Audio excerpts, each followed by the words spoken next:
regular meeting of the Caroline County Planning Commission for Thursday, September 28th, 2023 will come to order, please. I'd like to invite everyone to join me in the Pledge of Allegiance to the flag of our country. I pledge allegiance to the flag of the United States of America and to the republic for which it stands, one nation, under God, indivisible, with liberty and justice for all. Thank you.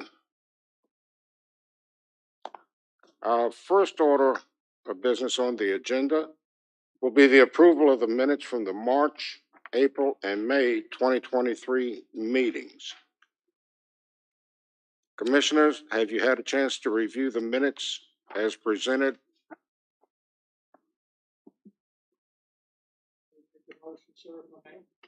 All right, we will have a separate motion for each.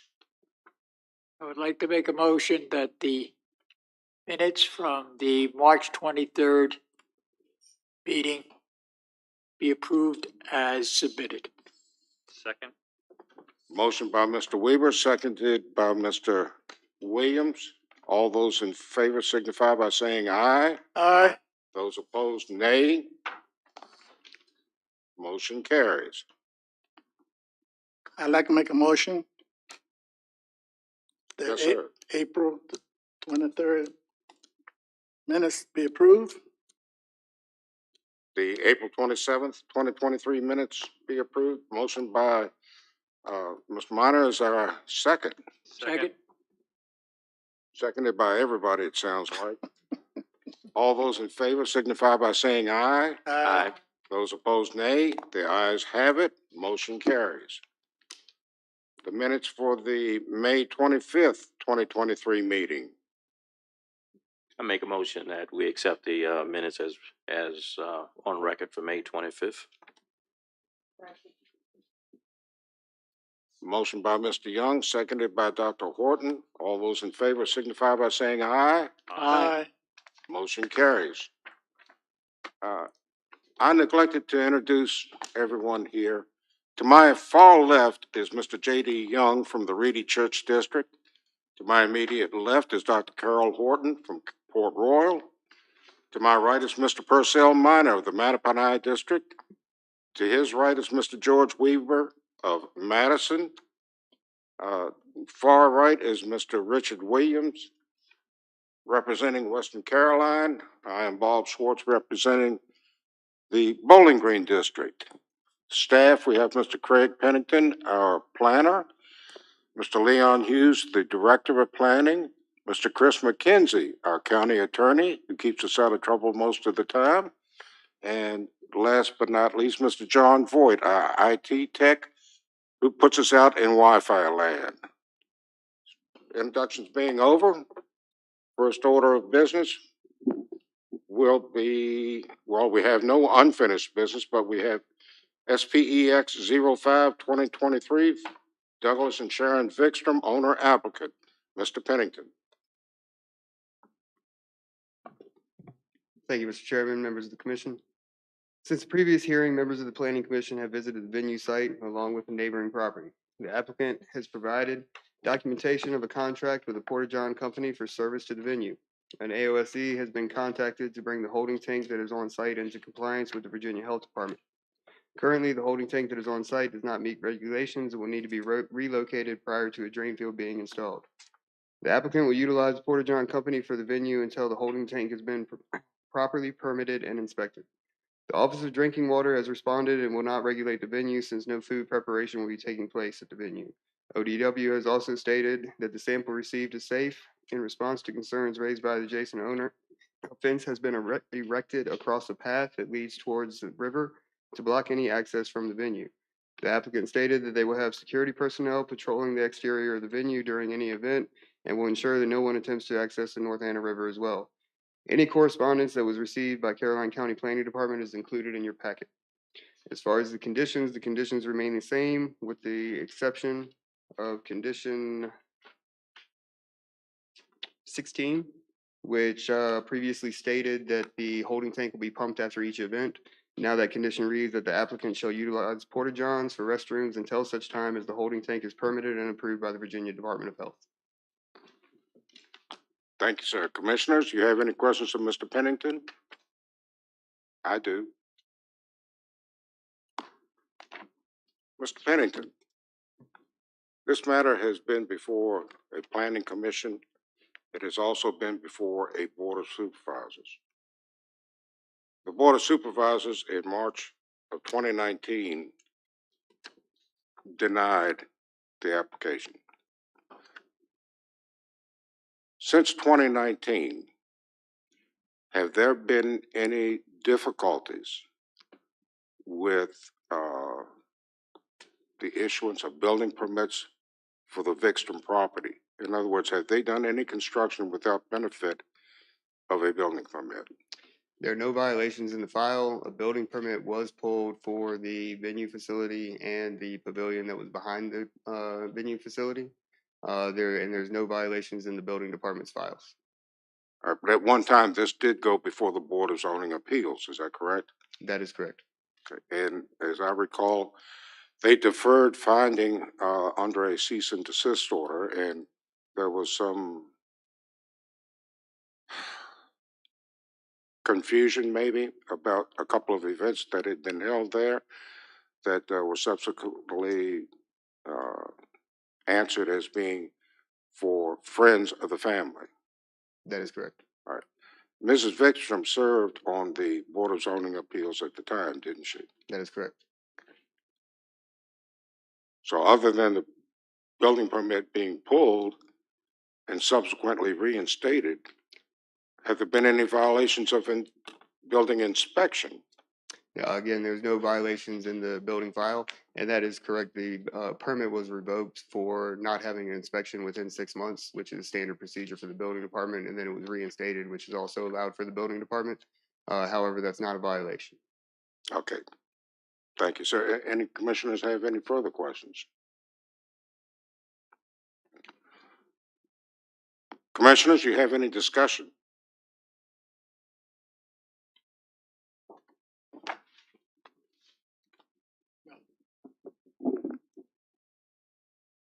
If y'all have no discussion, I do. Nothing I say is of a personal nature. This is business and business only. We have received a lot of letters, and in those letters were some information that I followed up on. And it's information that I'm going to share with my fellow commissioners. I contacted the Department of Professional and Occupational Regulation. I received copies of several files. I have the documentation here for review if necessary. Aside from, at one time, the Vikstroms going on to Mr. Mastropolo's land and using a piece of equipment to dredge away a berm or put in a road or a pathway down to the river, which resulted in erosion. And the sandy beaches that we saw on both sides of the river, those sandy beaches did not naturally occur. That was from erosion by the road that was cut, possibly in violation of the Chesapeake Bay Preservation Act. I'll leave that as it is. What I did find was in 1994, now I realize this is some 30 years ago, the Vikstroms, or Mr. Viktrom, conducted a remodeling and renovation work for a lady named Joyce Rollins in September of '93 in Hanover County. During that same year, there was some work done, and I'll pull from the documentation provided.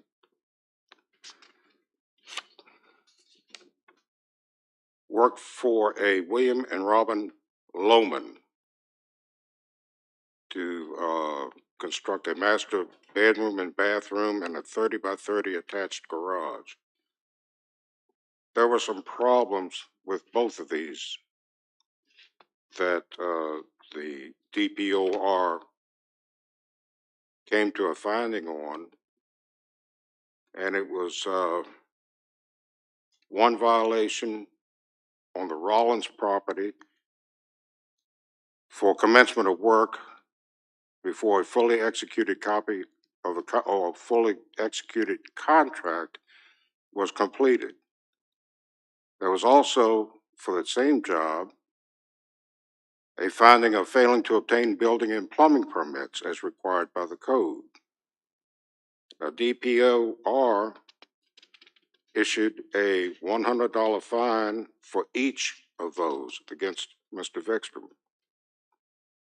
Also in 1994, based upon the Lohman's complaints, he was found to be in violation of 4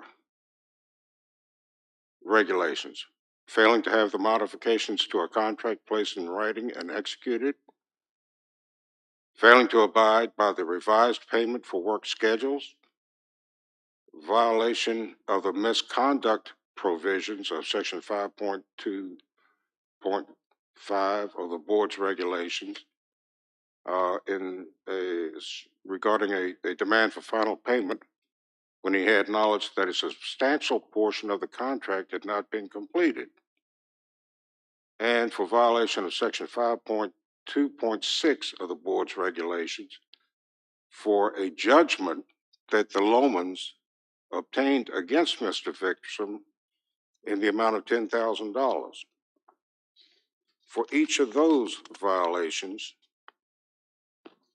he was given a $100 fine and a $250 fine for the last item that they listed. Total monetary fine of $750. As I said, I have the documentation here.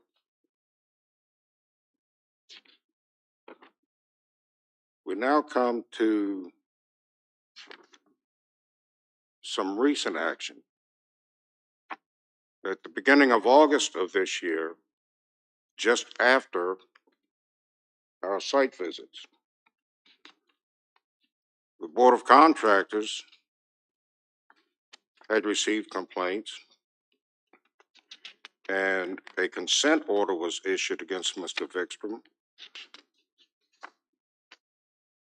citing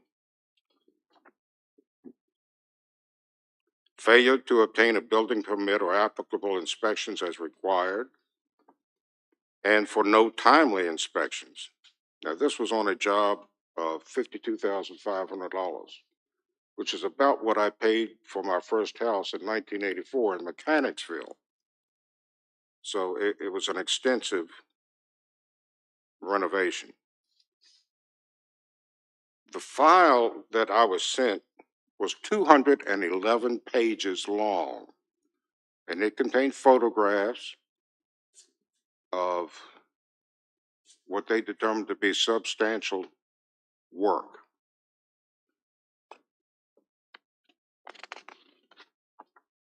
Mr. Vikstrom was given a fine of $1,600 and instructed that in lieu of having his contractor's license revoked, that he was to attend remedial training within 60 days. Here again, I've given that to you in a encapsulated form, but the documentation speaks for itself.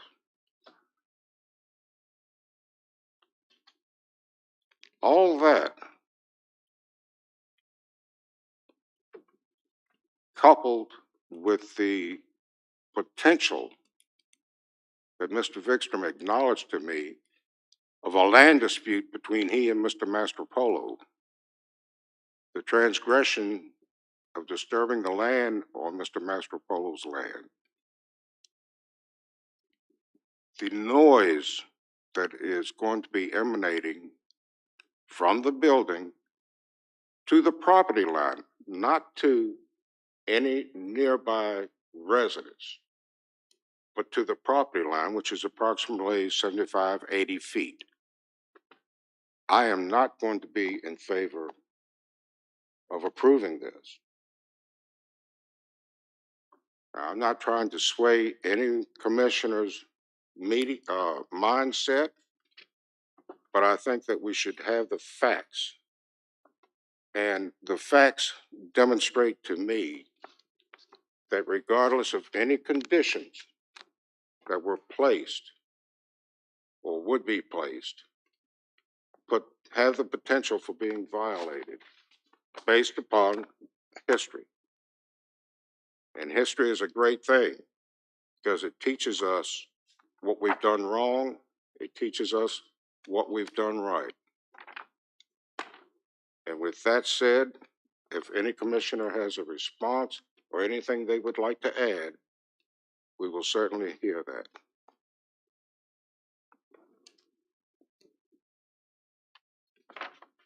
Any commissioner have any additional comment?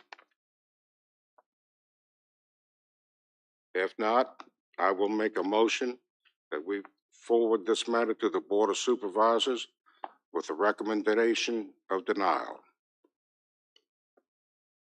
Second. Motion by the chair, seconded by Mr. Young. Any discussion?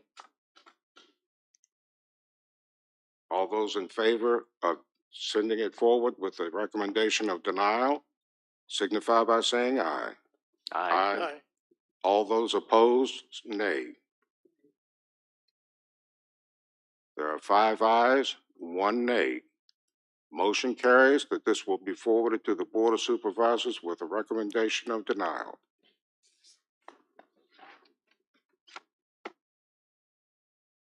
Next item on the agenda is text amendment 18-2023. Mr. Pennington.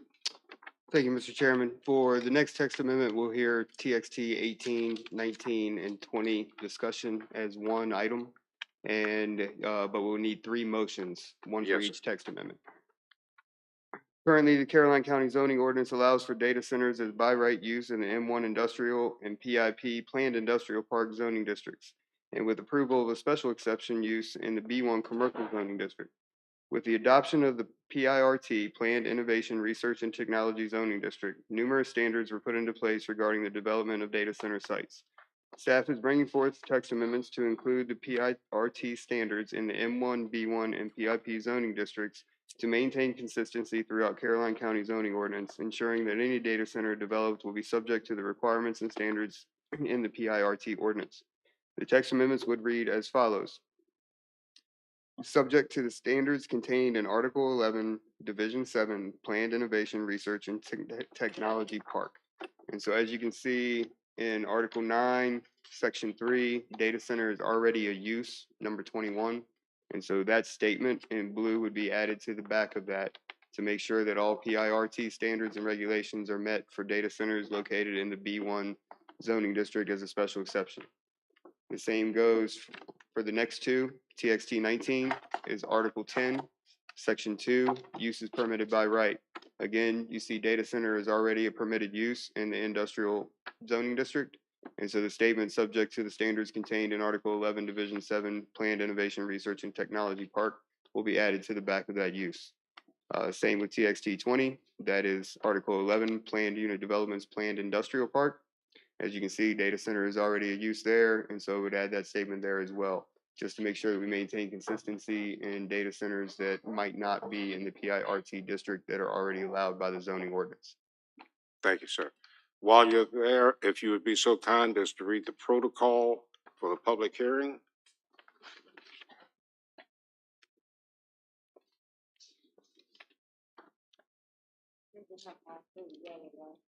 Separate vote on each one.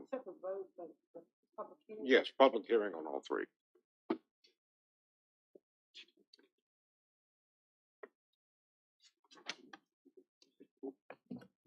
purpose of a public hearing is for Caroline County Planning Commission to listen carefully to the verbal expression, position, and opinion from the citizens of Caroline County. Public hearings are not question and answer sessions or debates, and all statements should be addressed to the chair. When members of the public offer comment, they need to clearly state their name and voting district prior to making their comments. Applicants or representatives of the applicant will be allowed 15 minutes, as determined by the Planning Commission, to introduce information regarding the matter advertised for public hearing. All comments are to be pertinent to the issue being considered. Persons speaking at public hearings are respectfully requested to keep comments brief, not to exceed 3 minutes, and to address only those issues pertinent to the matters advertised for public hearing. After the public hearing has been closed, the applicant or representatives of the applicant will be allowed 10 minutes to address any issues identified by the public. Thank you, sir. Public hearing for text amendment 1/8/2023, 1/9/2023, and 20/2023 is now open. Is there anyone who wishes to speak on either or all of these text amendments? Anyone wishing to speak on these text amendments?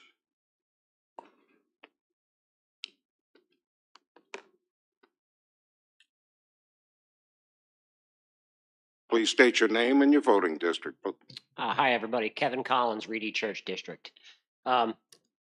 My statements are more of a comment for you guys. I just wanted to thank you for showing in-depth decision making when it comes to the county residents. I take pride in that, and I just wanted to personally thank each of you. Attending the Planning Commission meetings and the work sessions has shown that a lot of thought goes into it, and I just wanted to thank you. As far as these amendments go, I'm not too concerned with adding of the data center verbiage into our comprehensive plan. It's how it should be. We start off, we add the verbiage, then we develop this PIRT with, the text amendments that we've seen go to the Board of Supervisors. There's just a concern for me that we really keep focusing on making sure these regulations are in place. I've spoken to a lot of people within the data center industry. It is a good thing to have them within a county. They provide a lot of revenue for the county, but we also have to look at the sprawl in Northern Virginia and the words coming out of the gentleman's mouth earlier about how they want to get it out of Northern Virginia and they want to put it somewhere else out in the country. That should send kind of an alarm off in the back of your mind as to, if it's so great and they have so many of them in these counties, why would they want to push them off into these other areas? Again, they use the revenue, which is great, but we have to take into account the other impacts that it's going to have, not only to the environment, but already stressed roads, infrastructure, water being a huge issue. Our Bowling Green residents are battling this on a daily basis. And I just want them to make sure that they're commenting and giving you guys all the facts. Location to wastewater treatment plants. They talk about a lot of the reuse of water. If the treatment plant's not close enough and it's not feasible, that might not work out. So I just, again, I commend you all. You do a great job of really looking into these matters and doing your homework. And I have full faith that you'll continue to do that. I just wanted to kind of highlight some of the concerns that I've been hearing from residents. I've gone and talked to a lot of people over the last couple weeks, not only with the data center issues, but with rezoning changes happening in Belmont, adding more homes to the county when we are already stressed enough with infrastructure issues. And I just want to make sure that everybody is doing it smart and sustainably, and we look at all the facts, not only the really good millions of dollars, because the county needs it. We need better roads. We need better infrastructure. Internet is a huge thing. I mean, I was on a Facebook page today for a parent group, and they're talking about all this homework their children have, and they can't do it because they've run out of hotspot on their internet for the week. So again, it's good for the county. I just want you guys to continue doing what you're doing. Thank you. Thank you, Mr. Collins. Is there anyone else who wishes to speak on these text amendments? Anyone else wishing to speak? Final call. Anyone else wishing to speak on these text amendments? Seeing no one come forward, the public hearing is closed. Commissioners, do you have any questions of staff regarding these text amendments? There being no discussion, can we have a motion on text amendment 18-2023? I'd like to make a motion. Where the public necessary convenience, general welfare, and good practice warrants are approved at TXT 18-2023. Be forward to the Board of Supervisors for recommendation of approval. Second. Motion by Mr. Minor, I think it was seconded by Mr. Weaver and Mr. Williams, is that correct? All right, sir. Williams and Weaver, what a combination. All right, the motion has been made and properly seconded. All those in favor signify by saying aye. Aye. All those opposed, nay. The ayes have it. Motion carries. Text amendment 19-2023. I'll make a motion. Dr. Horton, This is for 19, correct? correct. Whereas the public necessity, convenience, general welfare, and good zoning practices warrant the approval of text amendment 19-2023, I recommend it be forwarded to the Board of Supervisors with a recommendation of approval. Second. Motion by Dr. Horton, seconded by Mr. Weaver. Any discussion? There being no discussion, all those in favor signify by saying aye. Aye. All those opposed, nay. The ayes have it. Motion carries. Text amendment 20-2023. Is there a motion? I'll take this one. Whereas the public necessity, convenience, general welfare, and good zoning practice warrants the approval of TXT 20-2023, I recommend that TXT 20-2023 be forwarded to the Board of Supervisors with a recommendation of approval. Second. Motion by Mr. Williams, seconded by Mr. Minor and Mr. Young. Any discussion? There being no discussion, all those in favor signify by saying aye. Aye. All those opposed, nay. The ayes have it. Motion carries. Any and all matters. Date of our November regular meeting. And commissioners, we've got a little bit of a change in the meeting for next month, so pay attention. Yes, the, Yes, sir. the Planning Commission's 2023 regular November. meeting schedule did not include a November meeting date, as our regularly scheduled meeting date falls on Thanksgiving. Because the auditorium is not available on Thursday, November 16th, staff suggests scheduling the meeting on Wednesday, November 15th. Meeting time would remain 6:30 p.m. The other date that would be available would be November 27th. And so those are the two dates that the auditorium is available for the November Planning Commission, November 15th or November 27th. Do we have a general idea yet? Do we have a general idea? I may not be here on the 15th, but I'm gonna try to be, but I don't know yet. The other option would be to cancel the November meeting. Do we have a general idea yet? What might be coming up in November? We don't have any special exception or rezoning cases for November at this time. And when is our December meeting? Do you have that The date? December meeting is December 28th. I would say let's go with the 15th. Leave it there, Carol. Yeah, I mean, if I'm the only one missing, y'all will be fine. And should there be nothing on the agenda, then we can cancel at that time. Right, yeah. I say we stay with the 15th then. November 15th, good? Okay. Then we will do the 15th, sir. You'll need to unlock your iPhone first. Shut up, Pete. Shut up, Pete. What is that, your bookie? Yeah, well, it's telling me everything. It's telling me You everything all can't the change time. the meeting date Recording. till you unlike your. Shut up. All right, there is a joint meeting, I think, Mr. Pennington, that we're looking at for October 24th. Before we get there, we have two more items of, for any and all. I'm gonna pass out additions to your zoning, ordinance, and then Mr. Hughes has the first. More trees. Do we have to vote on this change in the meeting? For the 15th? Yeah. Yes. We do? Okay.